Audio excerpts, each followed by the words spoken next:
In this video, we're going to go over communication history. So in the system, you can print, email, and publish notices to tenants, owners, and vendors. When you do any one of the three actions, the system will log it under the respective communication history page. So for tenants, you want to go under the Tenants tab, Tenant Communication History. For owners, you want to go under the Owners tab, Owner Communication History.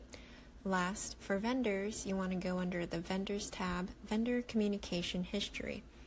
All three of these pages are similar in looking at the communication history, so I'll just go over one of them. I'll go over the Tenant Communication History. So for tenants, on the right-hand side, you can select the specific property address from the drop-down menu. You won't find this under the owner or vendor communication pages. You'll simply jump to selecting the specific name in the gray box. Next, you can filter by the specific document. For tenants, we have rent reminder, late rent notice, rent receipt, lease renewal, email letter, tenant document, or all. For owners, you'll have owner statement, owner balance, other relating documents, and for vendors, you'll have vendor balance and other relating documents. Right below is where you'll see the communication history. On the left, we can see the type of document. So for these two, we can see the first one is a rent reminder, and the second one is a rent receipt. Next, we can see the rent reminder was printed while the rent receipt was emailed.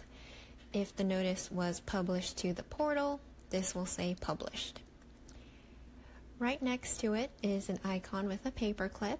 If you upload any attachments, you'll see it. So I'll go ahead and click on the icon, and you'll see the attachments listed down at the bottom. And you can click on the file and it will open. Right next to it is the actual PDF.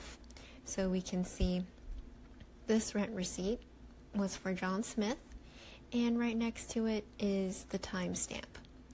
You can click on the PDF and it will open up a new tab for you like this for you to preview. And we can see the rent receipt that was sent to John Smith. On the right hand side, we have three widgets. The first widget is the property details. We can see the property that the tenant lives on is on 123 Main Street. The second is the tenant details widget, so we can see the name, email, and contact information. We can also edit any details here by clicking on the edit button. And right below is the lease widget, so we can see the lease information for this tenant, and you can also make edits to this as well. Under the owner communication history page, you'll just see a widget for the owner details, and for the vendor communication history page, you'll just see the vendor's details widget. So the tenant, owner, and vendor portals all look similar. Here is a screenshot of an example of the portal. So all portals will have a online payments tab, documents tab, and tasks tab. Right now we are looking under the documents tab. On the left-hand side, we can see the type of document. In the middle, the tenant can click on the attachments and the actual notice, and it will generate the PDF. And on the right-hand side, there is the timestamp.